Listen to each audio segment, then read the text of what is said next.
Good morning po. Ngayon po ay i-discuss po natin or explain natin kung paano ko nagawa yung Aguila merchandising cycle. At ipapakita ko sa inyo kung paano ko nakuha ang bawat sagot from recording journals, pag-post sa ledger, adjustment, hanggang final net income. First step po is, ito po makikita nyo, meron tayong special journals. Dito natin ni-record yung mga daily transaction ni Aguila. Dito natin makikita yung mga daily transaction na nagawa niya. Ito po. Ayan po, nakikita po natin yung first table, yung sales journal. Dito nilalagay ang benta na utang, credit sales. Ang total na 45,255 ay ipopost as debit sa accounts receivable at credit sa sales. Ito naman po sa pangalawang table or cash receipts journal.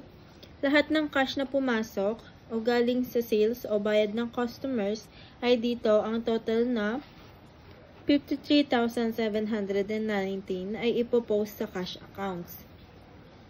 And yung last table po is cash disbursement journal. Lahat ng cash na lumabas o pambayad sa expenses ay nandito. Makikita nyo, andyan ang bayad sa rent, sa salary at supplies. Ang total na cash na 254,290 ay credit sa cash account. Ngayon po ay magpo-proceed na tayo sa next step, which is general journal. Kung makikita po natin noong January 2, si Aguila ay nag-invest ng 500,000 sa negosyo. Kaya po siya debit kasi pumasok ang cash. Pero tumayo rin ang puhunan niya, kaya ito naging credit. Tapos ito naman pong transportation equipment, at January 2 din. Nag-invest po siya dito ng 150,000.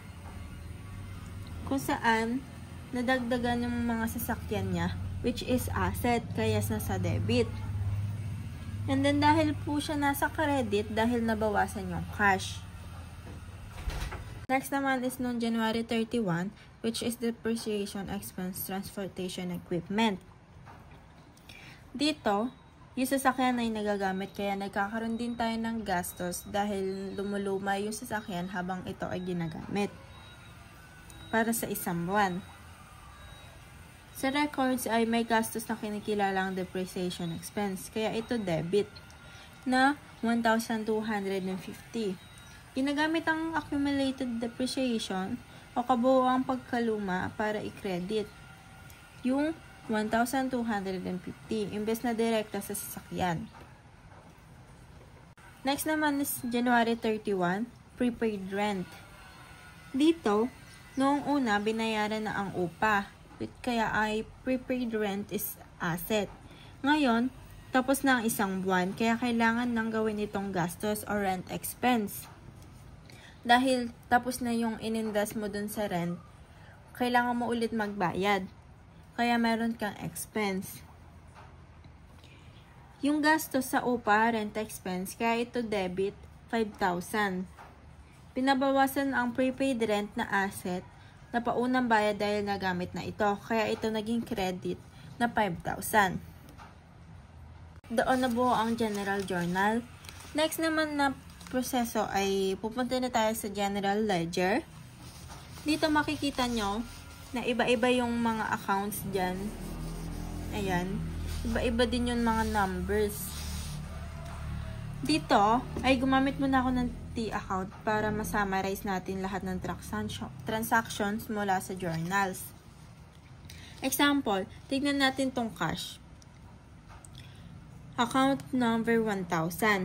I-add natin ang debit na 500,000 plus 53,719.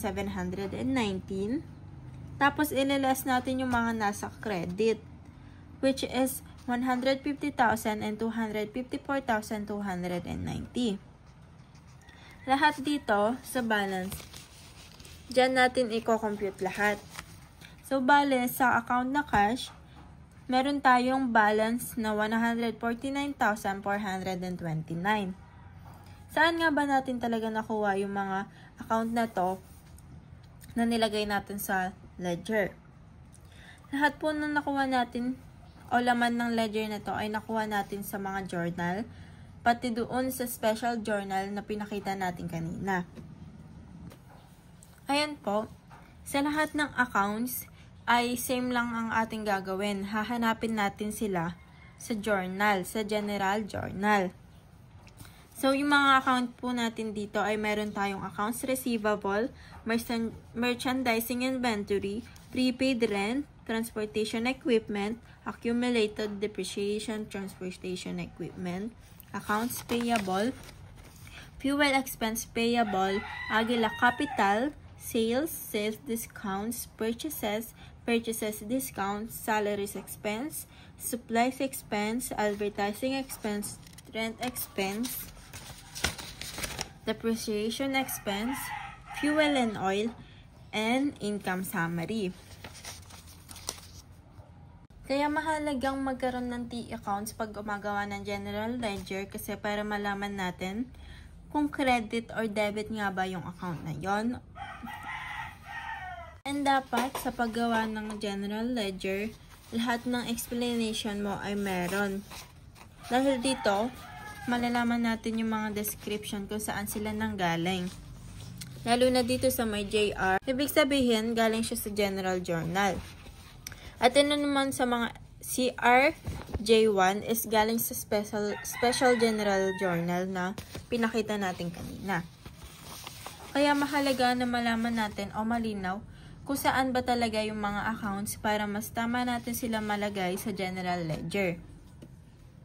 Ang next step naman po natin na dapat gawin ay preparing the adjusting entries. Bago ma-financialize yung statement, kailangan i-update ang accounts para tama ang reporting natin. Una ay depreciation expense. Ang van na binili ng Aguila ay nagde-depreciate. Ang formula ay cost salvage value divided by 120 months. Ang computation natin is 1,250 per month. And tapos po, yung debit depreciation expense, credit, ang accumulated depreciation expense is 1,250. Next is fuel expense. May utang pa tayo sa fuel na 2,180. Kaya i-adjust natin yung debit fuel expense sa credit accounts payable. And next po, yung prepaid rent. Ang 5,000 na na-record na rent expense ay in-adjust para maging prepaid rent. Asset na siya ngayon, hindi expense. And then yung last po is merchandising inventory. Very important to. Ang ending inventory daw ay 438,700. Gagamitin natin yan sa COGS or cost of goods sold calculation. Next step naman po, which is step 4, is worksheet and trial balance. Inilipat natin lahat ng balance sa worksheet. Ito ang summary natin. Unadjusted balance na galing sa ledger, adjustments, ang mga entries sa step 3, and then adjusted balance, ang final balance bago mag-income statement. Income statement of COGS or cost of goods sold. Paano nga ba nakukuha ang cost of goods sold? Yung 12,490. Beginning inventory is 0. Plus net purchases, 451,190 minus ending inventory. 438,700 is equals to 12,490.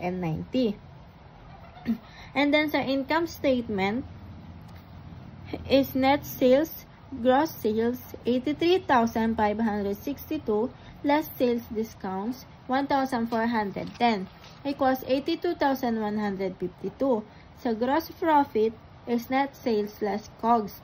Net income, gross profit less lahat ng expenses. Salaries, rent, depreciation, fuels, at iba pa. Ang final answer natin is 36,942.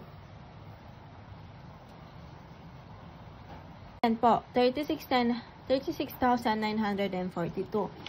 Etong worksheet po, kailangan yung total niya is sa debit and credit, kailangan balance po sila. Dapat parehas po sila. For example po dito sa unadjusted trial balance, 823,312 sa debit And sa credit naman is 823,312.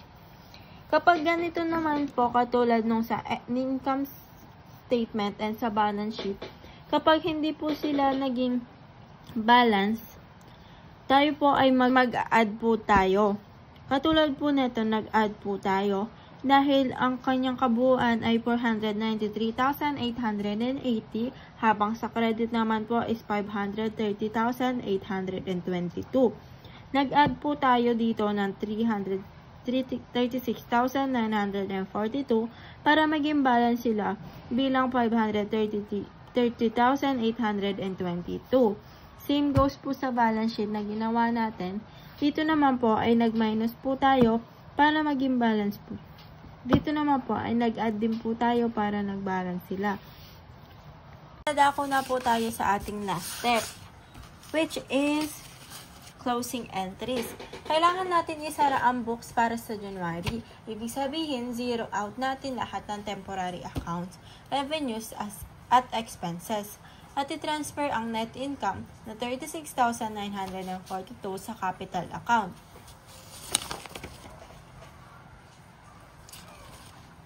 Ganyan po yung ating ginawa, finalize lang po natin lahat ng mga transactions ni Aguila Merchandising Cycle.